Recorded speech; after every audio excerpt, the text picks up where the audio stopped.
تو یشرکون، اللہ تعالیٰ نے اس کو شرک کہا ہے، اس وسیلے کو شرک کہا ہے۔ یہ دلیل ہے کہ یہ وسیلہ شرکیہ ہے، کیونکہ اس میں اللہ کو چھوڑ کر دوسروں کی باقاعدہ عبادت ہوتی ہے، گرچہ ساتھ میں یہ خیال ہو کہ دینے والا اللہ ہے، لیکن یہ دلوا دیں گے اس سوچ کے تحت کسی اور کی عبادت کرنا، یہ بھی شرک ہے۔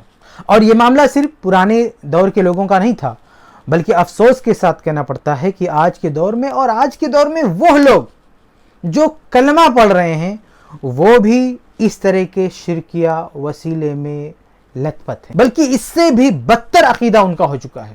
آپ دیکھیں کہ اس وقت کے جو مشرکین تھے، جب ان سے کہا جاتا تھا کہ اللہ کو چھوڑ کر ان کی عبادت کیوں کرتے ہو، تو کہتے تھے ہم ان کی عبادت اس لیے کرتے ہیں کہ اللہ کی یہاں ہماری سفارش کروا دیں گے، دے گا اللہ ہی، لیکن یہ سفارش کریں گے اور اللہ دے گا۔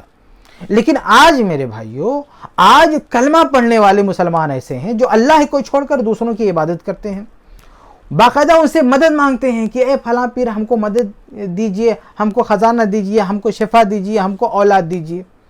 اور ان لوگوں کو جب ٹوکا جائے، بولا جائے، تو یہ نہیں کہتے کہ دینے والا اللہ ہے، یہ کہتے ہیں یہی لوگ دینے والے ہیں، یہ دے سکتے ہیں، اللہ نے ان کو طاقت دے دی ہے، ان کو قوت دے دی ہے، ان کو اختیار دے دیا ہے، یہ ہم کو خزانہ دے سکتے ہیں، ہم کو اولاد دے سکتے ہیں، ہم کو روزی دے سکتے ہیں، ہم کو شفا دے سکتے ہیں۔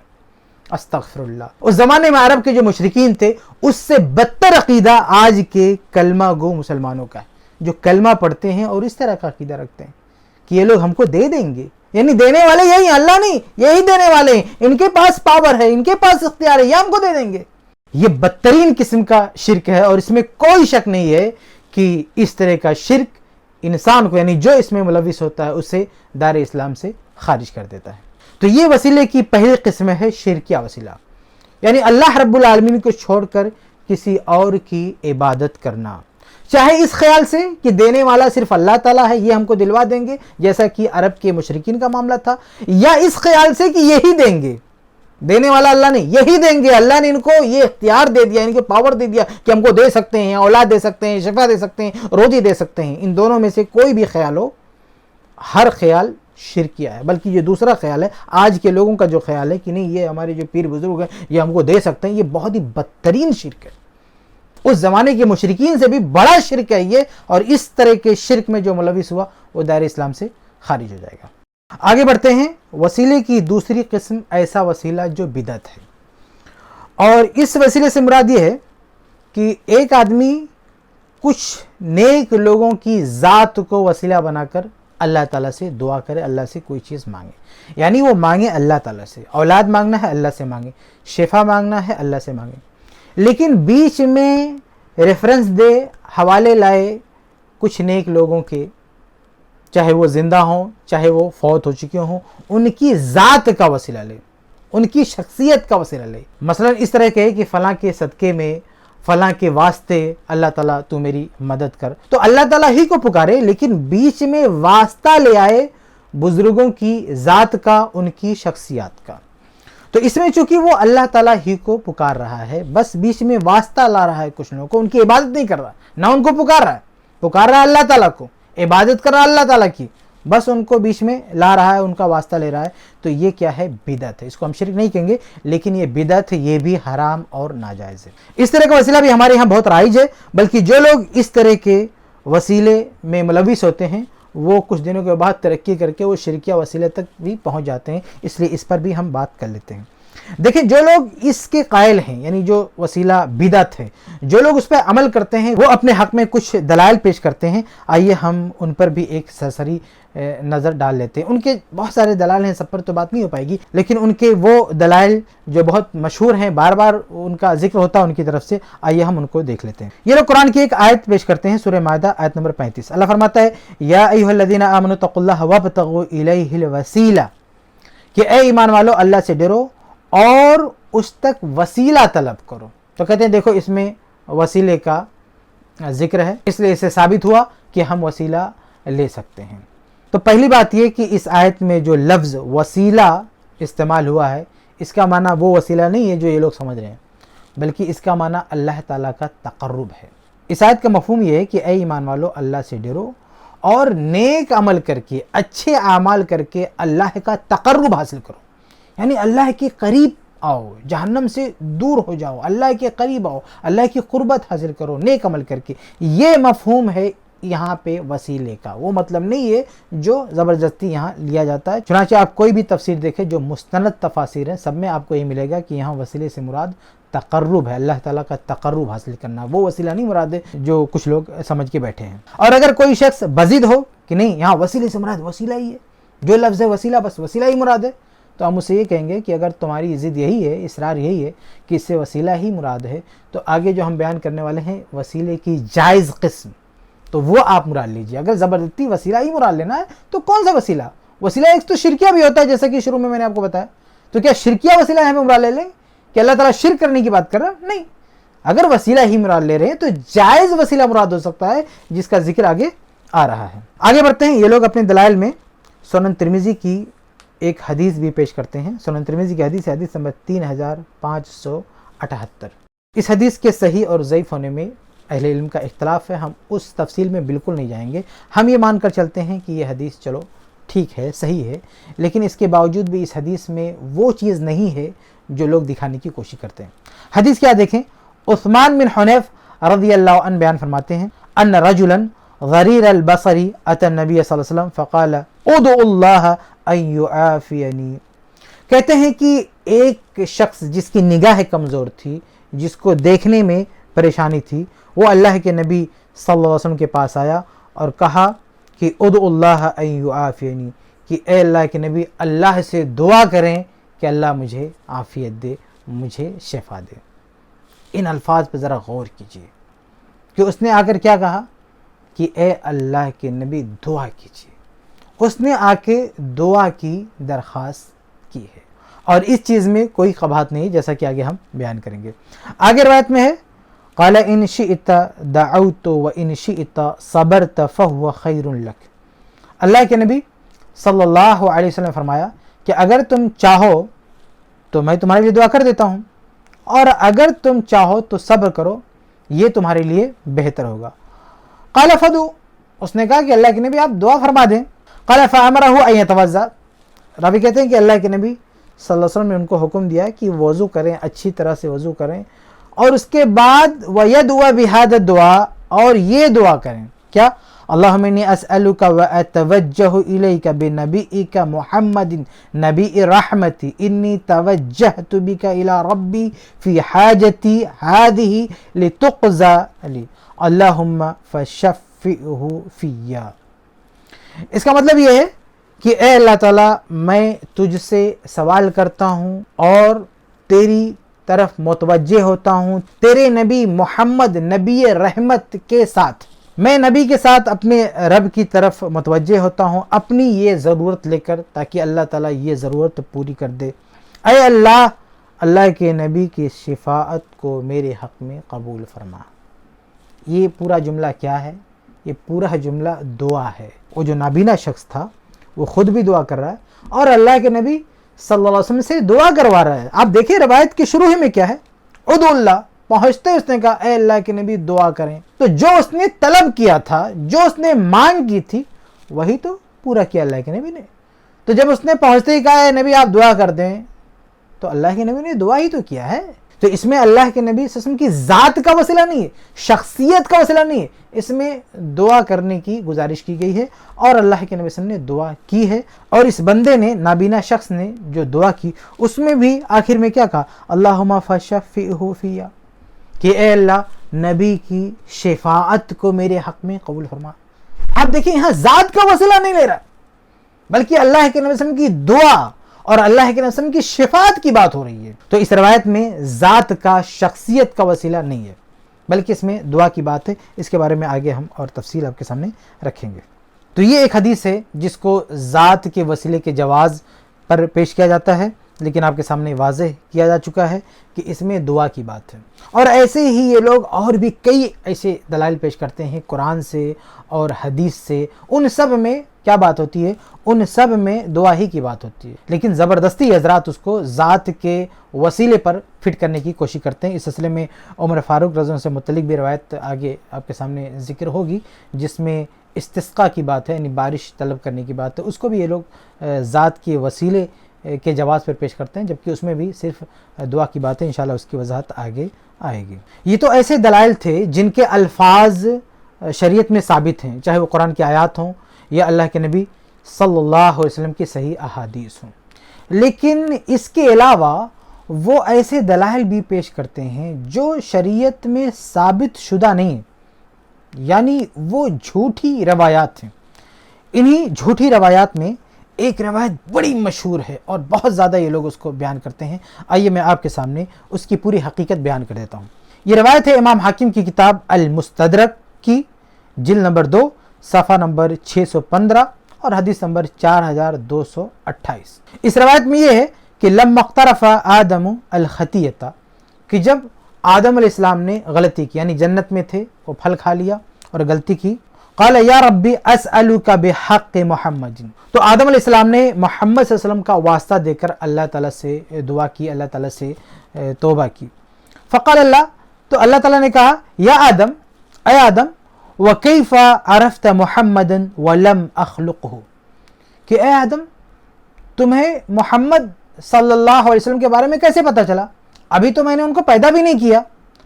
قال یا رب، تو آدم علیہ السلام نے کہا کہ اے رب، لِأَنَّكَ لَمَّا خَلَقْتَنِي بِيَدِكَ وَنَفَخْتَ فِيَّ مِنْ رُوحِكَ رَفَعْتُ رَأْسِي فَرَأَيْتُ عَلَى قَوَائِمِ الْعَرْشِ مَكْتُوبًا لَا إِلَهَ إِلَّا اللَّهُ مُحَمَّدٌ رسول اللہ۔ تو آدم علیہ السلام نے جواب دیا کہ اللہ، جب تو نے مجھ کو اپنے ہاتھ سے پیدا کیا، میرے اندر جان ڈالی اور میں نے سر اٹھا کے اوپر دیکھا تو عرش کے پاس میں نے لکھا ہوا دیکھا لا الہ الا اللہ محمد رسول اللہ۔ ذرا غور سے سنیے گا، کہتے ہیں کہ عرش کے پاس لکھا ہوا دیکھا، کیا؟ لا الہ الا اللہ محمد رسول اللہ۔ آگے ہے کہ آدم علیہ السلام نے کہا فعلمت انک لم تضف الی اسمک الا احب الخلق الیک، تو مجھے پتہ چل گیا کہ اے اللہ، تو نے اگر کسی نام کو اپنے ساتھ رکھا ہے تو تیری مخلوق میں سب سے محبوب شخصیت ہوگی تیری نظر میں، اس لیے میں نے ان کے واسطے سے دعا کی ہے۔ تو یہ وہ جھوٹی حدیث ہے جس کو بہت زیادہ پیش کیا جاتا ہے، اور یہ بھی کہا جاتا ہے کہ دیکھیں امام حاکم رحمہ اللہ نے اس روایت کو نقل کرنے کے بعد کہا ہے ھذا حدیث صحیح، یہ صحیح حدیث ہے۔ اچھا، اس کو لے کر پکڑ کے بیٹھ جاتے ہیں اور جاہلوں کو، کم علم لوگوں کو، عوام کو یہ اٹھا کے دکھاتے ہیں، دیکھو امام حاکم نے کہا صحیح، یہ کہتے ہیں ضعیف ہے، امام حاکم نے کہا صحیح، یہ کہتے ہیں ضعیف ہے۔ تو یہ روایت جھوٹی اور من گھڑت ہے۔ اس سے متعلق میں کئی چیزیں آپ کے سامنے واضح کرتا ہوں، ان سب پر آپ غور کریں گے تو آپ کے سامنے یہ حقیقت واضح ہو جائے گی کہ یہ کیسی روایت ہے۔ سب سے پہلی بات یہ کہ امام حاکم رحمہ اللہ نے جو یہ کہا ہے کہ ھذا حدیث صحیح، یہ حدیث صحیح ہے، تو یہ امام حاکم رحمہ اللہ کا تساہل ہے۔ امام حاکم رحمہ اللہ کی جو یہ کتاب ہے المستدرک، اس کتاب میں امام حاکم رحمہ اللہ کا معاملہ یہ ہے کہ انہوں نے بہت ساری روایات پر صحت کا حکم لگایا ہے، ان روایات کے آگے صحیح لکھا ہے، جبکہ وہ روایات ایسی نہیں ہیں۔ ایسا بہت زیادہ امام حاکم رحمہ اللہ سے اس کتاب میں ہوا ہے، اور اس کی وجہ یہ ہے کہ امام حاکم رحمہ اللہ نے اس کتاب کو پہلے مرحلے میں تیار کیا، اور اس کی نظر ثانی کرنی تھی، ان کو دوبارہ اس کو چیک کرنا تھا، جیسا کہ عام محدثین کا یہی معاملہ ہوتا ہے کہ وہ ایک بار کتاب مرتب کرتے ہیں اور پھر اس کی نظر ثانی کر کے اس کو فائنل کرتے ہیں، اس کے بعد اس کو نشر کرتے ہیں۔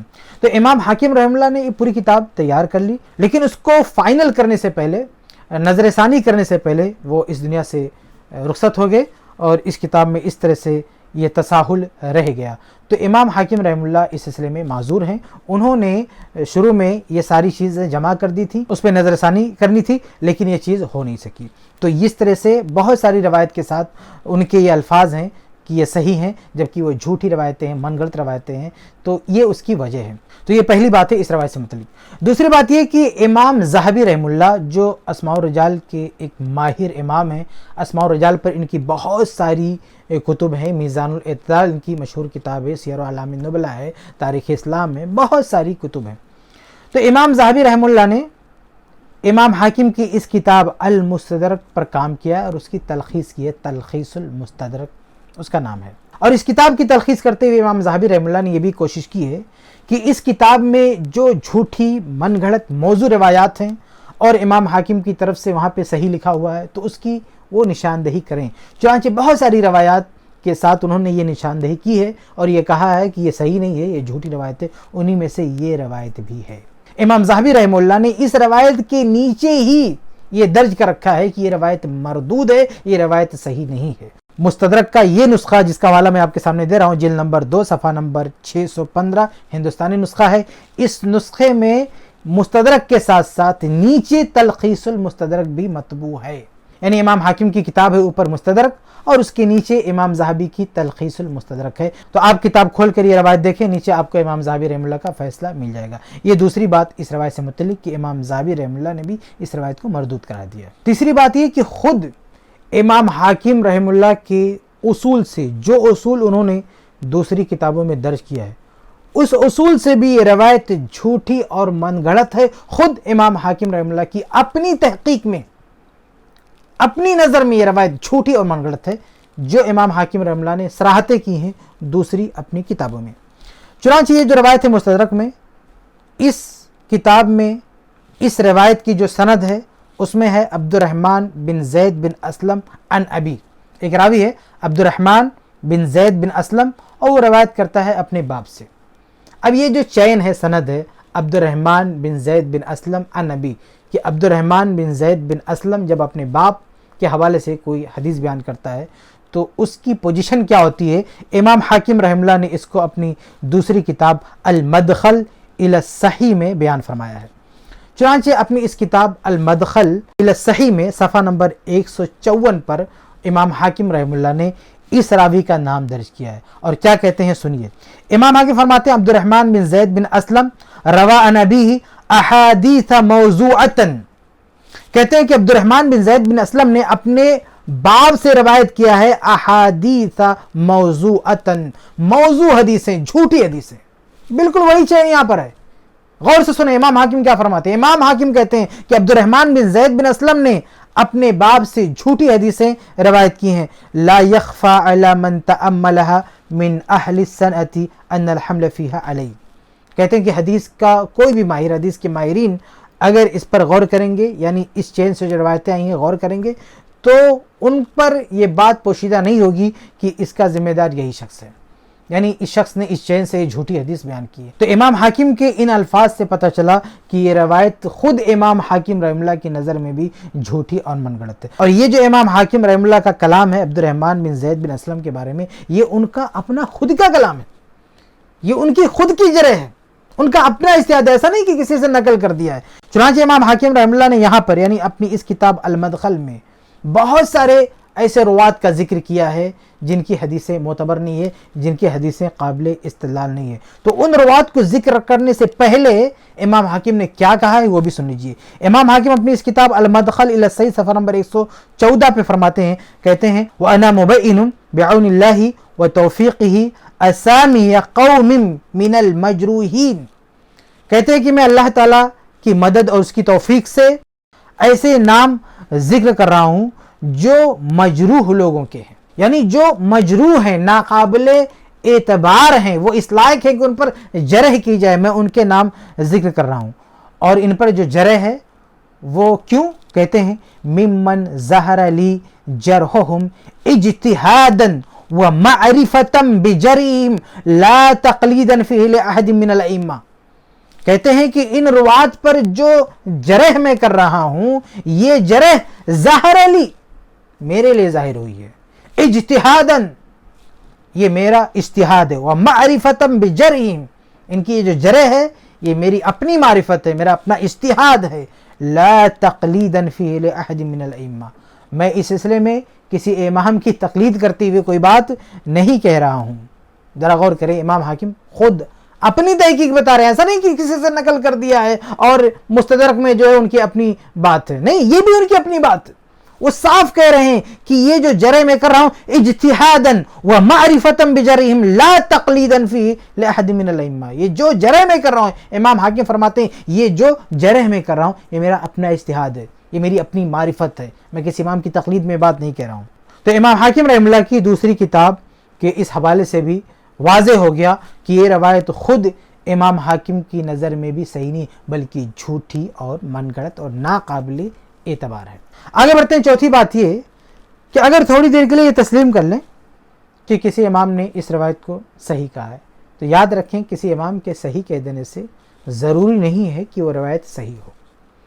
اگر اس روایت کی سند میں، اس کے چین میں کوئی ایسا راوی ہے جو کذاب ہے، جھوٹی حدیثیں بیان کرنے والا ہے، یا ضعیف ہے، یا کسی طرح کا کوئی عیب ہے اس کے اندر، تو وہ روایت صحیح نہیں ہوگی، کیونکہ اس روایت کے ضعیف ہونے کی وہ دلیل شمار کی جائے گی، اور یہ جو فیصلہ ہوگا تصحیح کا، یہ اجتہاد ہوگا۔